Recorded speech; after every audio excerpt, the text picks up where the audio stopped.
Welkom bij de Janneke Stielstra Power Talk. Hier interview ik inspirerende en succesvolle ondernemers, opinieleiders, bestselling auteurs en andere mensen die een verschil maken in deze wereld. Ik wens je heel veel plezier met het beluisteren van deze podcast.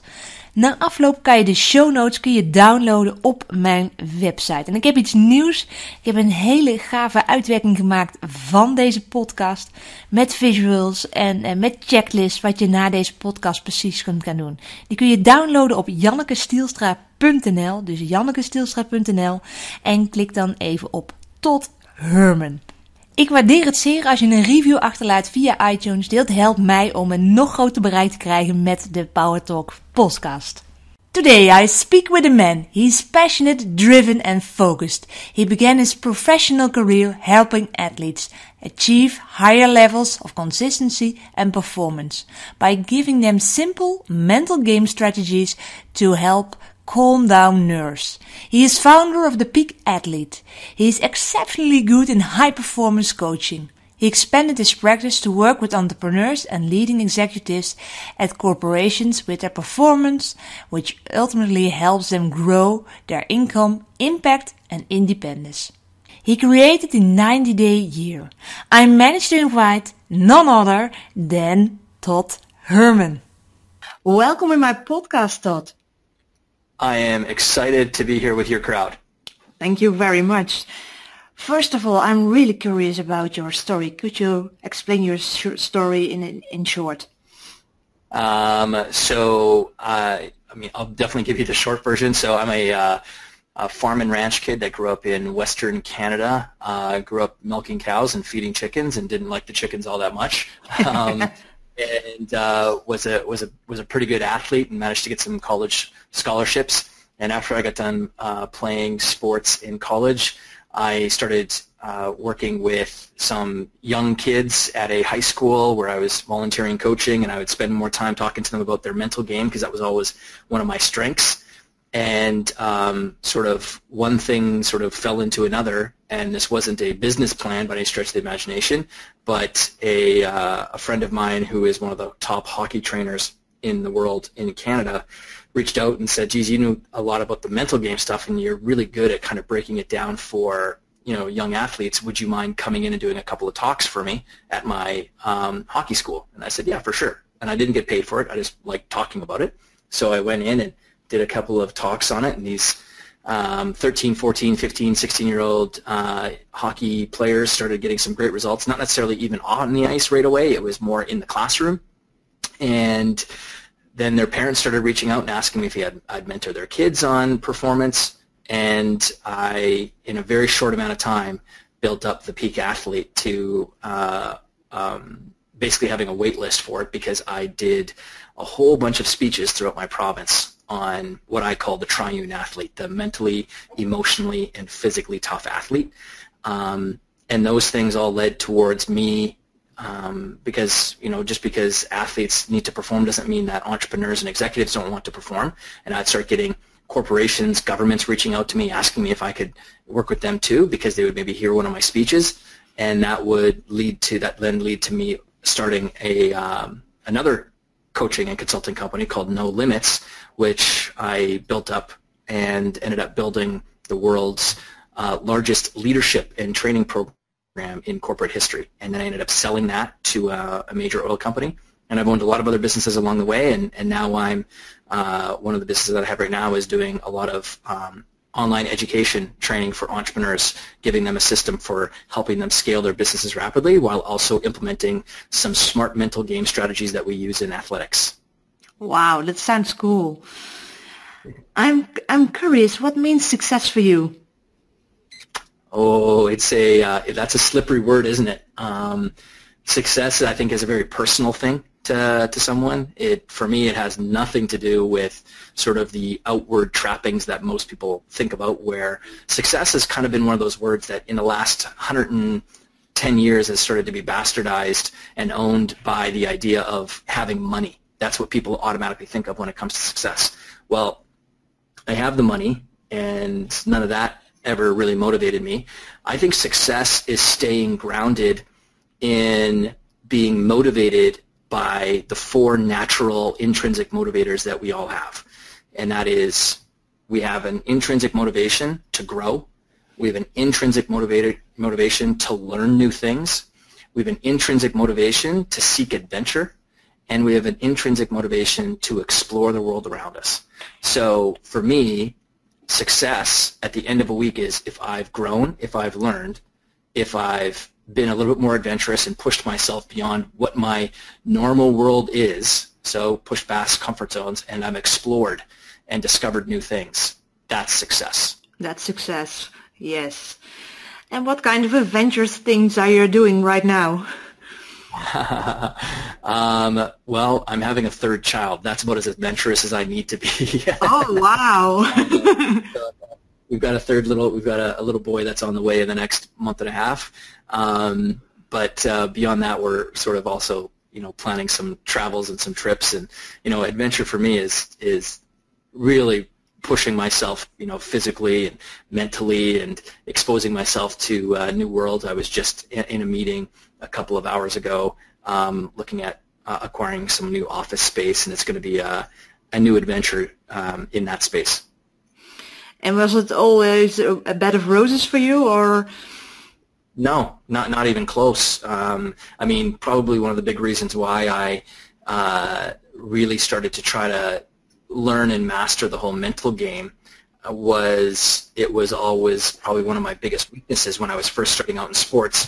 And in fact, one of my early mentors when I was a teenager pulled me aside, and because I had just been kicked out of a volleyball tournament for fighting. And imagine volleyball and imagine someone getting kicked out for fighting. Well, I managed to do it because I punched a guy through the net that I didn't like very much because he was playing a little bit dirty. And my coach pulled me aside after that game and said, "Listen, Todd, there's no doubt that you've got some, physical and athletic talents, and it's going to take you, to wherever you want it to go, but you are completely uncoachable. No one really likes playing with you. Despite the fact that you're good at what you do, no one wants to be on your team. You're not a good leader of the team when you should be because you're the best athlete on it." And then he gave me a book on basically leadership, and this book on leadership. So he was a really good mentor. He didn't criticize and then leave me in that place. He gave me a tool, right? That's basically rule number one of being a good mentor, advisor, coach, consultant, whatever. You got to give someone a tool that they can walk away with.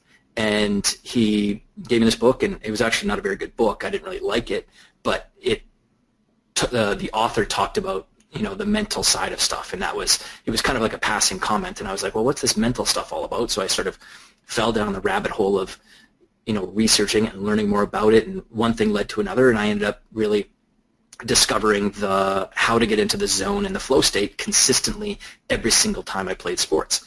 And that's what allowed me to really pull as much of the performance and capability that I had out of me every single game I played.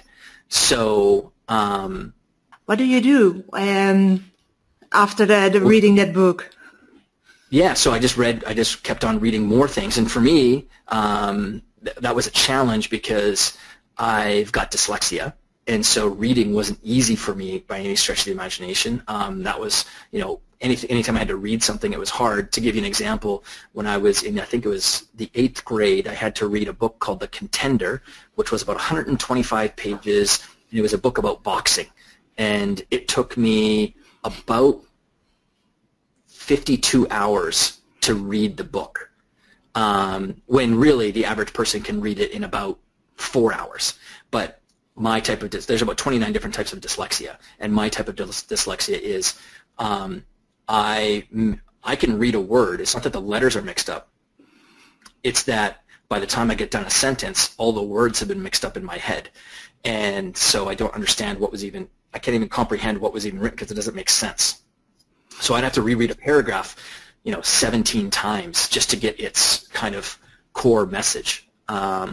So, getting back to the whole, has life been a bed of roses? Not by any stretch of the imagination. In fact, I was out in San Diego last year, and I was meeting with a bunch of entrepreneurs, and they were sort of romanticizing the wonderful existence that it is to live in Southern California, and I said I couldn't live here because it's too easy. I like New York City because it's hard. It's hard to live in New York City. It's an effort. to live in New York City. I tell people all the time, I need pebbles in my shoes. I'm not motivated to try to have like this easy existence where life is just easy. I want things to be hard around me because it makes me better. So I actually seek out not the, the wonderful fragrance of a rose. I'd much rather find the thorns, because those thorns always prod me to become better at whatever it is I'm trying to do. Todd, I'm curious. People always talk about mindset, but what do you really do about mindset? Yeah, so before I even talk about how to actually implement mindset in your day, I think it's important to understand what mental toughness is. And mental toughness is not what most people think. Most people think mental toughness is being like hard and rigid and knowing what you want and going after it and all those kinds of that kind of hyperbole and cliche that's out there. And that's a sign that people really don't know, even if they're a so-called expert on it. It's a sign that they haven't really worked with true high performers on the planet. Because when you work with someone who's a super high-performing entrepreneur, if you work with someone who is exceptionally skilled as an athlete, the hallmarks of those people are flexibility and adaptability. And so mental toughness is your ability to be flexible and adaptable despite what your circumstances and your world is giving you in that moment. So the athlete who goes into a game thinking that they've planned out their game in their head and it's going to go this way, and if it doesn't go that way, they fall apart at the seams. They become emotional on the ice. They make really bad decisions. They start thinking about the fact that the game hasn't gone their way. Now they're not playing in the moment, which is what you need to do in order, if you want to play in the zone or the flow state. You need to be caught up in the process of the game. You can't fight the current. You can't fight the river. If the river is leading you, just follow the river. And eventually, the river, that flow of it will continue to give you the opportunity to strike, continue to give you the opportunity to display your skills and your capabilities. So you need to be flexible and adaptable. Where you need to be fixed, because there's a blend of the two, where you need to be fixed is your willingness to continue to strive towards the goal, whatever that might be. So for some people on here listening, it might be that they really want to start a business. Well, be firm and fixed on that. If that's what you want to do, then stay fixed on that. But be flexible and adaptable with possibly the business model that you use. Be flexible and adaptable with what your first business might be, because many times, a big reason why most people are unsuccessful at starting a business is because they choose one that's way too hard, way too beyond what their skills and resources are. So why not just stair-step your way or ladder your way up to it? I mean, tons of famous entrepreneurs, the business that everyone looks at them now running, it never looked like that when they first started out. So you got to be willing to be flexible and adaptable with it. So how does mental toughness develop itself, or how does a strong mindset get developed, or what does it look like in someone's day?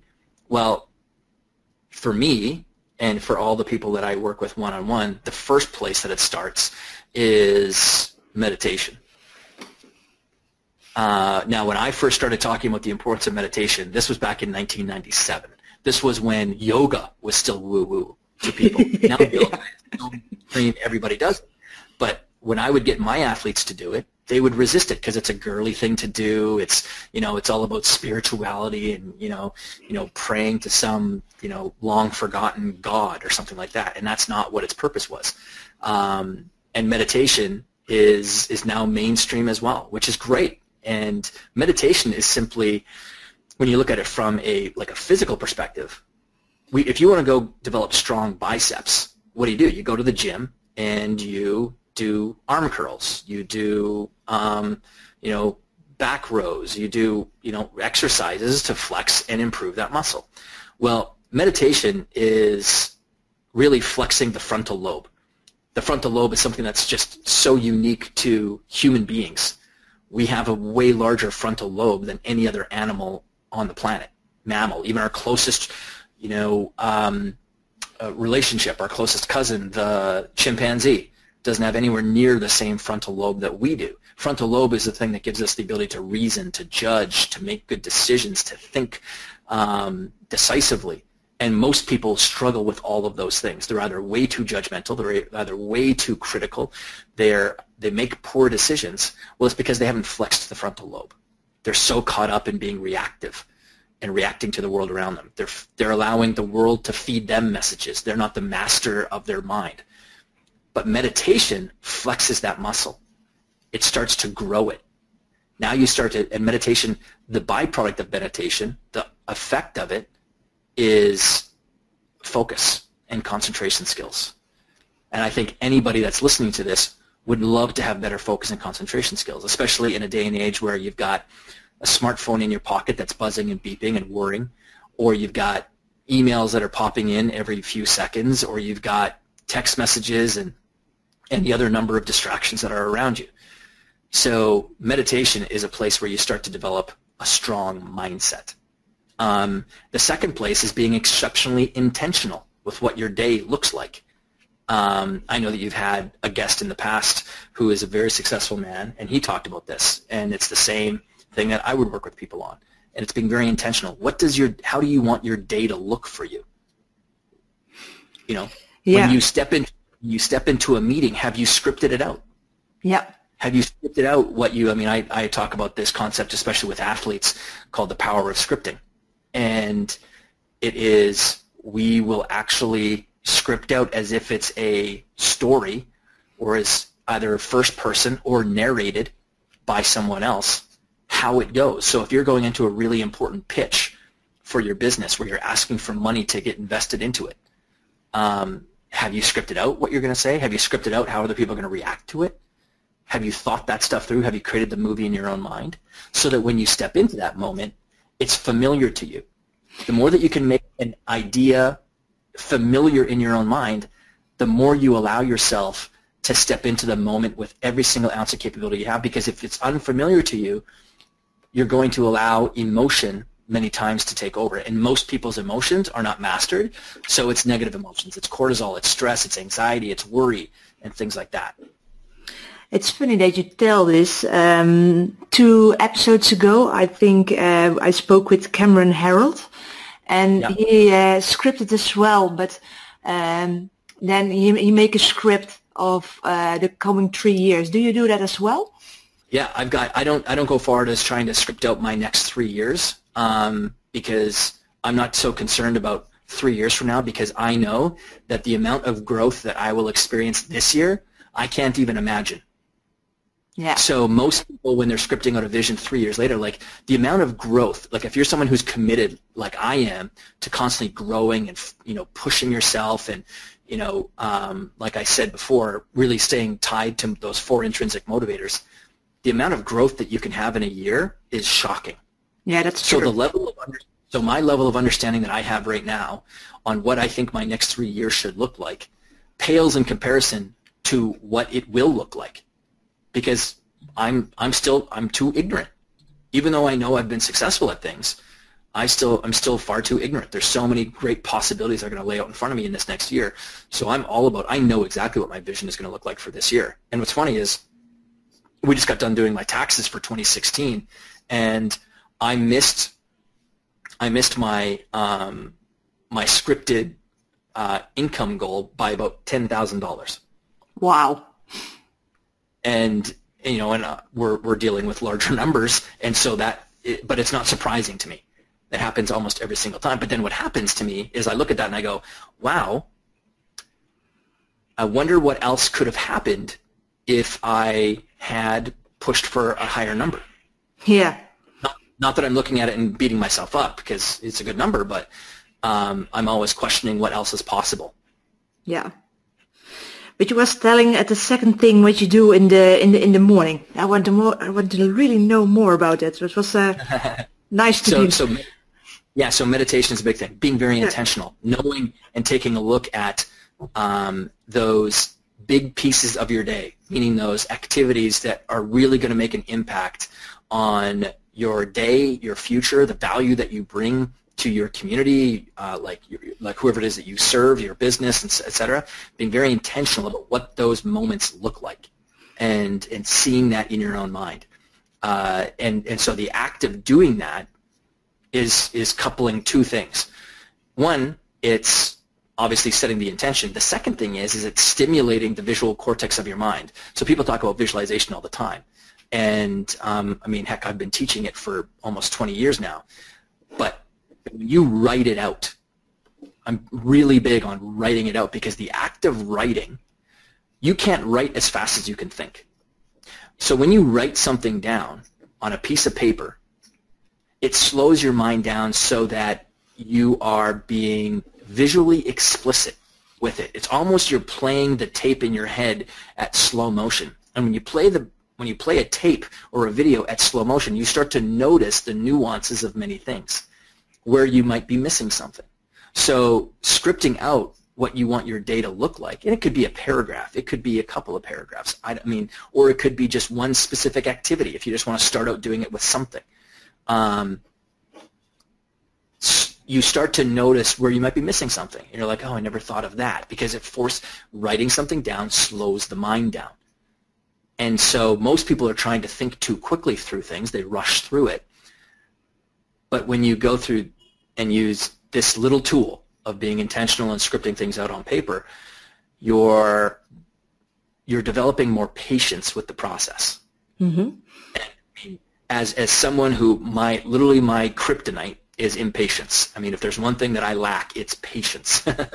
So, and this has helped me tremendously by being far more detailed with how I truly do want things to work out. So I'll give you an example as a story.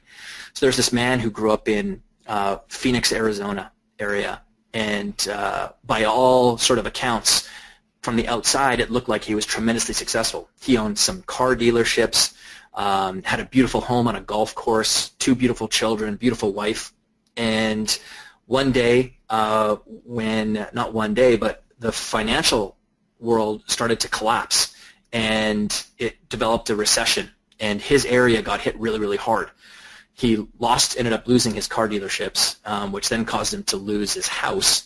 And then his wife, who had been accustomed to a certain, lifestyle, ended up divorcing him and taking the children. So he was despondent and, depressed. And he had read in a book that a great thing to do is maybe just leave the current environment. Maybe a new, fresh perspective will help. So he moved himself out to Los Angeles and started trying to find work out there, and nothing was really going right for him. So he walked out onto a pier and on the ocean and was actually contemplating suicide and jumping into the rocks below. And he climbed up on top of the ledge, ready to jump in onto the rocks, and he saw something floating in the water. So he stopped, and he was just curious about what this thing was that was down there. It caught his eye. So he walked back down the pier and then walked out onto the beach and waded out into the water and finally grabbed this item that was floating in the water. And out popped, as soon as he grabbed this, out popped this genie. And the genie said, you're the one who gets a wish, and you can have anything that you want in life. Just tell me what it is. And he gave him 3 wishes. And he said, well, I want a successful foreign car dealership in a major metropolitan city by tomorrow. And the genie said, your wish is granted. When you wake up tomorrow, you will have a successful foreign car dealership in a major metropolitan city, and you will be successful. So the man excitedly went back to the homeless shelter, fell back asleep, and when he woke up, he owned a Ford dealership in Mumbai, India.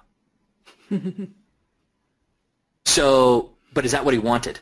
No. He wanted a Mercedes dealership in Los Angeles, or he wanted a BMW dealership in Chicago, or he wanted a Jaguar dealership in New York City.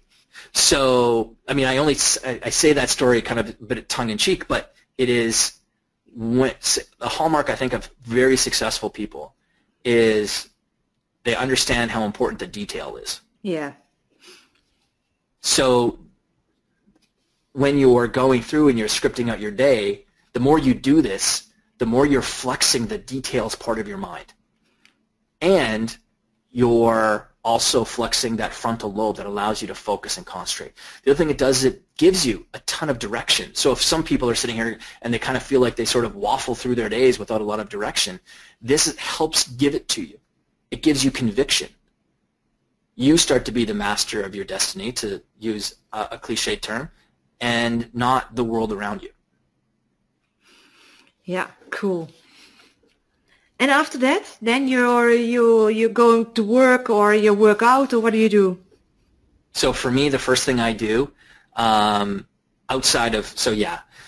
that, I work out, and then when I start my actual business day, and I work out for about 20 minutes, and then when I start my actual day, the first thing that I do is I write a personal letter to someone. So I've been writing personal letters since I was 22 and a half years of age, handwritten, and I have a wax seal that I drip onto the envelope, and then I have a stamp, like a seal stamp, that I close the envelope with that seal, and it's just a simple one-pager. The paper is 8 by 6, and it's just, I'm sending out, I think a lot of people talk about gratitude, and they talk about how important it is to be grateful for what it is that is happening in your life, and you record it in your own journal, and I think that's one way to do it, but I think gratefulness is an extremely powerful emotion that can have an effect on someone else as well. So I think holding on to gratitude is a selfish thing. And not that I'm trying to make someone feel bad if they have a gratitude journal, but I think that there's better ways that you can leverage that. I think that there's a great quote that says, what you do for yourself dies with you. What you do for others lives forever. Yeah, that's more cool. So if there's one thing people got out of this interview, if they just wrote down that one quote, what you do for yourself dies with you. What you do for others lives forever. Great. So I have that quote in a frame, and it's on my desk. I'm looking right at it, which is why I can recite it very easily. and so when I think of gratitude, or I think of any act that I'm doing in my day, is there another way that I can leverage it so it's for other people as well? And so this is an example of that. So I write a handwritten note to one person every single day. It's to authors who've written books. It's to friends of mine. It's to people that I would like to, possibly connect with. But I never, ever, ever ask for anything. So, for example, I wrote a letter earlier today to Dr. Marty Grode, who wrote the book I Never Met a Four I Didn't Like, Aphorisms. She's got a ton of books. I've got a ton of her books. And I just get a ton of value out of her writing. And so I wrote her a quick a letter, and it's not complicated. It simply says something to the gist of, if it was to you, it'd be like, hi, JANNEKE. We've never had the opportunity to meet before, but I wanted to just extend a thank you for the amazing book that you've written. Particularly, I love this one passage on page 72 where you say, and then I put in the passage, and then I end with, that totally shifted my mindset about XYZ, whatever it might have shifted. So I just wanted to send you this quick note and say thank you. I know how much time writing books is and the effort that it takes. So thank you for putting this out in the world, because it's made a difference to one person. Cool. And then I just put, sincerely, Todd Herman. And there's no PS, hey, if you're ever in New York City, give me a call and I'll buy you a coffee. I never ask that kind of stuff. What kind of reactions do you get? So I've received a message back from over 96% of the people that I've sent a letter to, and I've sent over 4,000 letters now, because I've been doing this for almost 20 years. And, people like Daniel Day-Lewis, the famous actor, he replied back to me with a letter. The now deceased amazing actor Philip Seymour Hoffman, he replied back with a letter. Other people would pick up the phone and call. The most common comment back to me is, oh my goodness, or something along that lines, this was a note that I needed to get today. Think about most people's existences on this planet. Most people are living a pretty tough life. That's just a reality. Not everyone is like myself. I'm living in a great apartment and condo here in New York City in a beautiful area with I'm very, very fortunate. Not everyone has that. So, and even the people that do have that, they're doing hard things many times, or there's stuff that's just happened to them, whether it's, you know, a mom just passed away, or a sister just got diagnosed with breast cancer, or their dad needs hospice care, or, you know, their son just broke his leg at his soccer game and, you know, they're worried about their son. Like, everyone, that's what life looks like. And so, you know, like, that's why that most common message or reply I get back is, you know, I really needed to get this today. You have no idea. Today was a rough day, or yesterday was a rough day, and, you know, to get this really means a lot. The second thing it does is, who else writes handwritten notes nowadays? Yeah. Not many. Not many people. I actually get at least 4 a week, because people know that are in my communities, people know that I write handwritten notes, so then they end up writing handwritten notes to me, which is really nice. And so, yeah, so I get either handwritten notes given back to me, I'll get emails sent to me, I'll get phone calls, you know, because at the very bottom of my letterhead is, you know, my, you know, obviously my name and my email address and my phone number. But I don't circle it and say, hey, call me, or I don't circle my email and say, you know, email me, or anything like that. So, yeah, that's typically the most common result. Wow, great. I'm and sorry, that's how I start my day, because one of my core strengths that I know I have as a professional is building relationships. I also love people. I love meeting new people. I love hearing new stories about how someone got to, you know, where they are. So it's very natural for me to, as a part of my day, have that as a major activity in it to start it. So when you think about yourself, not everyone has to go in and start writing handwritten notes. That was a challenge from one of my mentors, because he did it. He knew who I was as a person, so he thought that I'd probably get a lot out of it too. But he didn't say go write a letter a day. His challenge was, you know, write a letter a week. And I quickly got, you know, hooked on it and started doing it every single day. But, you know, when you think about yourself, if you're self-aware enough to know what your strengths are, what you really like to do, then try to do something like that at the very start of your day. One of my business friends, Darren from Canada, he starts every single day by going out on his motorbike. He does motocross, the type of motorcycling where you're on a dirt bike and you're jumping over top of dirt hills and, you know, all that kind of stuff. He loves it. It gives him a ton of energy to start his day. You know, it's a physical act as well. It's not easy to do for the body, but it juices him up. So he goes and he does, that's how he starts his day. And he started doing that long before he was ever, you know, quote unquote, financially successful. Yeah. So be self-aware. Like, know what might be your trigger that might get you moving. What gives you energy. Yeah. Yeah. Yeah. Yeah. And then the second thing as well, like if you are a business owner, or even if you're an athlete that's listening, you gotta know what the most important activities are that are going to drive whatever it is that you're doing forward. What creates growth for you? You know, so if you're in a business where strategic partnerships and alliances are a big part of how your type of business and service grows, then I'll ask someone, if I was working with them one-on-one when I'm doing an audit of their behaviors, their actions, their habits, their routines, how early in your day are you doing those really important things? If it's not early, then I know that I've just found a very simple leverage point that I can get you double, triple, quadruple the results that you're currently getting. Yeah, sure. People, they can't see your eyes or on a picture or something, but you have a nice twinkle in your eyes. So I can imagine the things you told me that you're, if you start your day like this, that you're must be a really grateful and happy man, I think. Actually, here's the thing. It's funny because, yeah, I don't really worry about happiness all that much. Because I think happiness is like a moment in time, and I'm looking for, and you know, I think everyone is cut a different way. I think there's a lot. There's a lot of stuff in the self-help world that says, you know, life is ultimately about finding happiness, and I don't agree with that at all. I don't think that it is. I think that there are some people on this planet that have very, very big and broad shoulders, and those people are looking to try to create a massive impact, or as Steve Jobs would say, a dent in the universe. And the very nature of trying to do big, momentous things is that it carries a lot of stress with it, but it also carries with it an exceptional amount of fulfillment.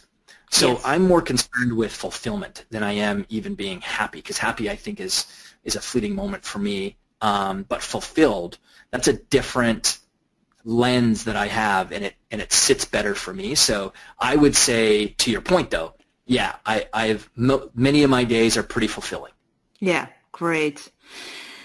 What gives you inspiration? Oh, talking to people like you. That's nice. No, it's true. I mean, you know this, Janneke, from my world, because you've been around some of my stuff, and I am a very big proponent of constantly talking to your customers. And there's, we're in a day and age now where people, because of the online world that we have, there's a lot of people that have got businesses where they don't see their customers face to face, like it was 30 years ago, where a lot of the transactions were face to face, toes to toes, face to face, nose to nose. And so there is this distance that's been created between the person doing the delivering, or the service provider, or the seller of something, and who's actually getting it. And I want to be I like talking to my customers every single day and finding out what their stories are. It's incredible to hear of, say, single moms who don't have any help from a other parent raising 2 children while also holding down a second job, or holding down a job and trying to build a business that creates a better life for their kids, and do it. That's so hard to do, and to talk to those people is exceptionally motivating and inspiring me to want to constantly make sure that I'm bringing my best to my community, so that I don't waste their frickin' time. I don't give them bad ideas, bad strategies, bad tactics to get to whatever goal it is that they're trying to achieve, which is unfortunately what a lot of people's experiences are. They get untested, unproven ideas, strategies from people who say that they've done it, but they've really not done it. No, they're not really live it. Yeah. Yeah. So those are the stories that inspire me, and I think for me, the people that inspire me the most are people that are in a different situation than me. And I bring up this a lot, even on my own podcast, around, if you're a white man, the world is pretty easy on you. It's easier for Todd to go out and achieve success. Not that success is easy, or success in anything is easy, but I do have a lot of things stacked in my favor. A white man doesn't have to deal with racism like a black man would, or an Asian man would here in North America, or even in Europe. Or it's a lot more challenging for a Muslim woman to build something, or a white woman than a white man. So I am far more motivated. Not that I'm trying to downplay myself and not say that you can find motivation from Todd because I'm a white guy, but I like hearing stories from women who've done it, or minorities who have gone and done something. Those are the things that because there's another story behind their story that's different than my story. I haven't had to deal with racism, so that's not a part of my story. But you as a female, you have, Janneke. Yeah, sometimes you have. That's true. Yeah. Yes. And it's not that it's racism. But it's discrimination. That's a reality, and I love shining the light on that kind of stuff, because I think that more that we can bring it into the conversation, the more that it won't continue to be a reality for everybody. So those are the other people who really inspire me, is those that haven't been in some ways as fortunate. I mean, I didn't choose to be white or anything like that, and no one else chose whatever their color is. And I'm not saying that white is better at all. It's just a reality that we have it a little bit easier. So when I find people who are, let's just say different than myself, I'll pour maybe a little bit more energy into making sure that they're going to be successful. Cool. But what drives you what's your bigger why? Those 4 things I talked about at the very beginning. Yeah. Growth, learning, exploration, and adventure. Those are my 4 big whys. And I mean, I will say though that as soon as I had children, because I've got a 3.5-year-old, well, soon to be 4-year-old little girl, and I've got a 2.5-year-old little girl. When I did have my kids, it did dial up my motivation just that much more too. Not that I needed very much help, but they're definitely pretty motivating too. Yeah. I have some final questions for you. Yep. Which book do you recommend to the listeners? Seeking Wisdom is a great book. I think if more people read that book, it's called Seeking Wisdom, from Darwin to Munger. It's a great book. It's not published, so it's kind of tough to find, but it's all about just using really smart mental models to think better. Most people, I think the downfall of our humanity right now is the fact that we are far too emotional. We have this, we operate too much from the reptilian part of our brain, and there isn't enough appreciation for developing true intellect. And so I think that book is a great resource for people. Another book that I think for people to help them become better communicators, and I can promise you nobody on your podcast has ever heard this book and no one has ever recommended it, and it's a book called Metaphorically Selling. Yep, I didn't hear about that. Metaphorically Selling. Okay. Metaphorically Selling. It's a great book. It's all about how to use metaphors to make sure that your communication palette is nicely well-rounded and gets a message across to people in a very succinct and sharp way in a short amount of time. Okay, cool. One last question. You described your morning ritual. You also have an evening ritual. Yes, I end every single day. For my business day, I end every single day mapping out my tomorrow. So I call it the end of day optimizer. So I take a look at what my tomorrow is going to look like. What are all the things that are on it? Activities, events, people I'm going to be talking to, and things like that. Mm-hmm. And then making sure, again, because sometimes I don't have full control over my schedule because I run several businesses and I've got assistants that do things for me, and but they're really well trained on making sure that those most important activities are always arranged at the very beginning. But I take a look at that day and see where there's going to be friction or challenges because of just it being overscheduled, and it helps me because it allows my mind to go to work on while I'm sleeping those things that I am going to be working on tomorrow. So I'll come up with creative ways to solve things in the night, and so I keep a pad, a pen, and a paper next to my bed at all times, because I'll often come up with the solution to something in the middle of my sleep, or I'll come up with an idea for something in the middle of my sleep, and I've got to write it down, because if I don't stab it with a pencil right away, then it'll be lost forever into the ether of my mind. And I do that too. Yeah. That's fun. Yeah. So that's the end of my business day, and then the end of my actual day. Besides going through and doing my nightly routine with my wife, with our little girls, and tucking them in and telling them stories. This is actually something I think most people should be doing who've got children, and this I think could start at the age of about 3. That's asking them 2 powerful questions while they're in bed. And I tuck in Sophie. I don't do this with yet, but when she's 3, I will. But with Molly, I tuck her in and I kind of wrap the curtains. I wrap the bed sheet around her nice and tight, and I ask her 2 questions, and that is, what are you most proud of that you did today? Yeah. Actually, sorry, there's 3 questions. What are you most proud of that you did today? Okay. What's something that you failed at today? Mm-hmm. And that is such an important question. I want them to develop an indifference towards failure. Yeah. Most people don't have an indifference towards failure. They think that failure is bad. Yeah. I'm encouraging them every single day to fail. Because the people who fail the most win. Yeah, that's true.